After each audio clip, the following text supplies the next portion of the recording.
You're breaking up, Salim. Okay, we'll get back. Can you hear me? We can hear you, but you're froze. Go ahead. Okay, it seems as though we've lost connection with Salim, so we'll move forward, and when Salim joins back in, we'll pick back up with Salim.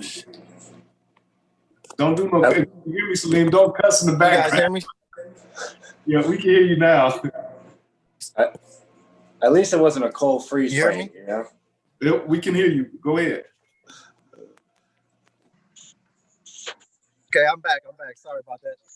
So actually, I've really worked hard to. I'm one of the. I hate to, toot my own horn, but I am one of the hardest working men in Hollywood, and on the crew side, not talent side, crew side, and having the opportunity to be work in Hollywood through Manifest Works and ARC, it's been a blessing. Drivers, so what I do is I position myself to. I went and got my Class A license, and I'm actually driving. They're called like talent motorhomes, and it's what the talent where they kind of reside at their green room on sets, like on location. So it's definitely an honor to be doing what I'm doing, and I'm blessed. Thank you again, Salim, for joining us, and let's dive right in. So, Esteban, could you tell us what is the significance of Prop 17, and how will it affect the California Constitution?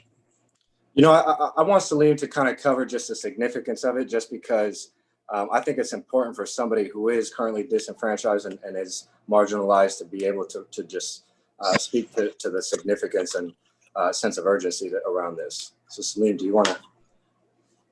Yes. Prop 17 is a very monumental proposition, and I'm glad that it got to the point where it's at, to where it's going to the voters to decide if they would like to restore the right to vote to people who are currently on parole. And this proposition, it really means a lot to me, because I feel as if I'm only 3/5 of a citizen not being able to vote right now, currently being on parole. I'm working to get off of parole, but the right to vote, it's just so fundamental to our democracy, and the voters having that chance to restore that right to me, it means a lot on very many levels. Just for me to just be able to be that much closer to being free and having a say in my community and my government, local, state, and federal. Yeah, and to Salim's point, essentially what Prop 17 does is amends the California Constitution to restore the voting rights to approximately 50,000 people who have completed their prison sentences. So it will amend our Constitution, and what if somebody wanted to change that back, to take those voting rights back away from people who have finished their prison sentences? What steps would they have to take? They would have to re-amend the Constitution. So they would have to go it would have to be another proposition. All right. Thank you both, Salim and Esteban. Salim, how long have you been disenfranchised, and have you ever voted before? And what will that feel like when you're able to go vote? Have you imagined that? I have currently been disenfranchised for 24 years. I went to prison in 1996, and it is now 2020. So people, since I have been voting. As I stated, I have never voted before in my life, but when I was in prison, I developed a consciousness and a desire to actually participate in my participate in my government. I just understand how important it is for citizens to vote, to have a say, and have a direct influence and impact on the way that our government is governed. Thank you, Salim. So Esteban, in terms of how does California compare to other states when it comes to felony disenfranchisement? It's crazy because we've always seen, at least I've always seen California as a progressive state that really passes landmark legislation and sets the tone for national momentum. That's not currently the case as it relates to voting rights to people who have completed their prison sentences. California currently lags behind 19 other states and Washington, D.C. There are 2 states, Maine and Vermont, that never take away a person's right to vote. And it's interesting because, California, it was first ratified in the Constitution, California's Constitution, to completely disqualify people with convictions the opportunity to vote. And now we're seeing so much momentum nationally around this. I mean, in the past, 2 years, we've seen Florida restore voting rights to people on parole. New Jersey, Nevada, New York has also done it. Louisiana. I mean, we're seeing a bunch of states really understand the humanity and the importance of moving towards a more inclusive society. Thank you, Esteban. So here's something that troubled me, Salim, and I want you to weigh in on this. There are people in our community, and I know where I grew up in South LA, that believe voting doesn't matter. What would you say to convince people that their vote does matter? Number one, I would say that that's a fallacy. It's definitely, it's a misconception. And I would urge people to at least just give it a shot. Who knows? It may work, challenge that belief. Me personally, I do not hold that belief. It definitely hurts me that a large segment of minority communities hold that belief. But I would say it's better to at least go out and try, give it a try, because your vote, I believe that every vote matters. And I believe that every citizen, whether you're Republican, Democrat, Independent, everybody should exercise their right to vote. And, give it a try, because your vote may just, it may count and influence an election or a particular law that you may want passed. It may turn out the way that you want it. So I would say, give it a shot. It's kind of like the lottery. You have to be in it to win it. Thank you, Salim. And I'd like to point something out to our audience and to listeners, and do your own research on this so you'll be really aware of it. Immediately after the end of slavery, during a period that they call the Reconstruction period, so to speak, at the end of the Civil War, most people don't realize this, but for a moment, a great number of African Americans were elected into office in places like Mississippi and Alabama. And then paramilitary groups such as the Ku Klux Klan were used to literally run elected officials out of office that were African American. Literally, they either lynched them, set them on fire, threatened them with violence, and they literally ran them out of office immediately after the Reconstruction, end of slavery. Now we think about this for a minute. That was the first time we would see what you would call voter suppression. Because not only did they run them out of office, then they began to put laws together where you had to spell or sign your name, where you had to have all these different requirements met in order for you to be able to vote. These were the first steps to be able to suppress the vote of African American people that were newly freed from enslavement in this country. And that's just a fact. That's history. I'm not making it up. You can Google it, go Wikipedia, pull out an old college textbook. This is part of our history. And even right now, today, there are efforts to suppress the vote of minority voters. Esteban, could you weigh in on that a little bit? Yeah, I mean, I want to start just by saying we're seeing it currently in Florida, right? Where Florida passed a subsequent law that required any kind of monetary debt to be paid prior to your ability to vote being restored. Bloomberg recently paid $16 million to help restore the rights to vote to thousands of people who had felony convictions in Florida. But the Attorney General in Florida is challenging that and investigating it and looking into it. And I think, first you had Florida who passed Amendment 4, restore the voting rights to 1.4 million people. Then you see a subsequent law that requires them to essentially have a poll tax to be able to vote. And now you have a gentleman, Mayor Bloomberg, who put $16 million into restoring the rights to vote to people who had this quote unquote poll tax for them. And it's being challenged. It's like you just can't shake the marginalization that occurs. I don't need to speak about systemic racism because I know I'm preaching to the choir, but I do want to say in California, 3 out of 4 men leaving California prisons are African American, Latinx, or Asian Americans. So as you can imagine, those are 3 out of 4 people that are being disenfranchised the second they've completed their prison sentences.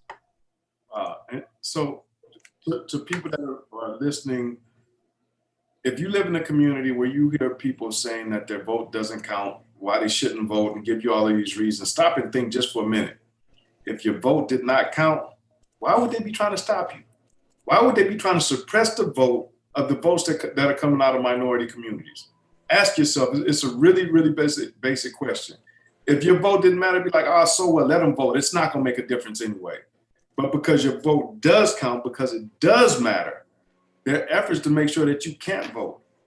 If you think of it just as Esteban just named, the number of people that are coming out of institutions that can't vote, that's literally taken away from our voter pool. And that'll impact so many different things in our life, not just on the presidential level, but if you think about it on a local level. Your vote determines who's gonna be on your school board in the school that your kids or grandkids go to. Your vote is gonna determine who your mayor is gonna be, who your city council is gonna be, and they determine who the police chief is gonna be. Your vote determines who the sheriff is, who the district attorney is. Those are all local level voting issues. And that's every day, every single day of your life stuff that you experience, what your pavement looks like on the streets that you drive down. Some of the most basic things that we experience every day are impacted by how we vote. So it's not just the presidential vote that we need to look at. We need to look at the local vote, meaning the city of Los Angeles, or any one of the cities, Inglewood, Lancaster, Compton, Watts, all of those are cities that have elections. And then the county of Los Angeles or Sacramento or whatever city you're in or county that you're in. Your vote is going to determine what your community look like. Your vote is going to determine how your community is policed. Your vote is going to determine what your schools look like and how your children are taught. Do we want to have schools that have barbed wires and armed police officers in it that literally attack our kids and handcuff them? Is that the type of community that we want to live in?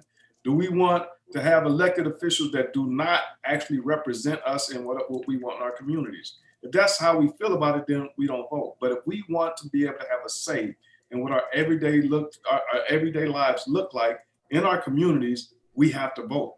And we have to be informed about voting. So we need to read about like who am I voting for and why? And do their beliefs actually line up with mine? Want to jump into something a little bit different in terms of, I just talked about the local level, Esteban, and how important that is in everyday life. But there's another level when we look at the presidential election and how that can impact everyday life. And we're seeing it on the news right now today with Ruth Bader Ginsburg. Explain, how is that going to impact our everyday life if this person that's in the White House right now today has an opportunity to actually select another Supreme Court justice? Yeah, I mean, you would have 6 conservative judges and 3 that are not conservative judges. I mean, this is how laws are going to be interpreted beyond our lifetime and beyond our kids' lifetimes. I mean, this is something that not only directs us as individuals, but it directs our legacies as human beings. The other thing I'll say is there was a Tom Bradley who ran for governor in the 1980s. He lost by 1 percentage point, I want to say, in per precinct. He would have been the first African American governor in California, and to be honest, California still hasn't seen an African American governor. And if you see 3 out of 4 people leaving prisons are minorities, you can imagine, had those voting rights been restored, where we would be today, and who would have been running California as a governor back then. So I have a question that's off topic, but it's on topic in terms of voting. We're specifically talking about Proposition 17, voting rights for people that have completed their prison sentences. Off topic, which is on the ballot, a question in our chat box is, Human Rights Watch and other orgs in criminal justice reform space have come out against Proposition 25 because it gives judges so much power and reinforces racist risk assessment algorithms. Can you let us know what you think about these points? So I'm gonna touch on it real quick, and then I'll hand it off to you, Esteban. So in terms of from my perspective, from what I read and from what I see, first, think of it in these terms. If it gives more power to judges, then how is it that over 150,000 people will be released without seeing a judge when they're arrested for certain offenses? So you'll be released in 12 hours with a court date and you don't see a judge. That sounds to me like you're taking power from judges. Right now, every person that gets arrested has to wait to see a judge for arraignment and to determine if they're going to be released or bailed or have bail. One of the things that Prop 25 does is it will allow people, about 150,000 people, to be released without even seeing a judge annually. That would decrease the number of people that are currently in our county jail systems. So that doesn't, first of all, that doesn't sound like it's giving judges more power. It actually sounds like, to me, it's taking away that power. The second part, in terms of the racist risk assessment algorithms, as the question is asked from one of our viewers, there are multiple safeguards that have been put in place, including Proposition 36 that was ran in 2019, where an evaluation will be taken to determine if there are racial biases. And the information on this will be sent to the state legislature, and it will be public information for all of us to see. With that information, we'll be able to change that algorithm, as you call it, if necessary. And we'll continue to adjust it. Not only that, but we also have a number of electeds that are 100% behind making sure that we get it right. We push this forward and we change that algorithm. So right now, as I see it, from my point of view, and from what I've read and everything that I've seen and looked at, this is the what ifs. What if this happens? What if this happens? Let me tell you something that I know happens right now. People that are poor get locked up and they have to sit in the county jail until they go to court because they can't bail out. People that are poor end up losing their jobs. Their children go into foster care, and so many other things that happen because they can't get out of jail, because bail starts at, I believe it's 50,000 in California. The average, yeah. 50,000. So I don't know about you, but I don't have $5,000 that I want to give somebody. If I'm falsely accused, I'll sit in the county jail. So those are just the points that I would like to point out. And you never get that money back, too. I mean, I'll just speak really, really briefly on it, and then I would talk about Prop 17. But what I'll say is, you know, I think people are getting too caught up in the nuances of Prop 25. Really, what it does is eliminates an industry that has profited off poverty. That's what we're doing here. I mean, it is always easier to reform a system when you don't have the toxicity of bail or an industry or corporations flooding money into campaign contributions to legislators. Imagine how many reforms we could pass if the DA's Association wasn't a part of the picture. You know, I think this is a conversation we're having. Is like, in a time where we're moving towards economic justice, this is economic justice. When you are not being criminalized because you're poor, that's economic justice. When the average Californian doesn't have $400 to pay for an emergency, but you're asking them to fork over $5,000 to bail out when they're falsely accused, which, by the way, they'll never get the money back, even if they're acquitted of the charges. That's economic justice. What we're doing is we are ridding a system that has, for very, very, very, very, a very long time, historically had their tentacles implanted in the systemic racism that occurs. For one, like, there's systemic racism in every part of the criminal justice system. Like, let's be frank, right? Like, this is a systemic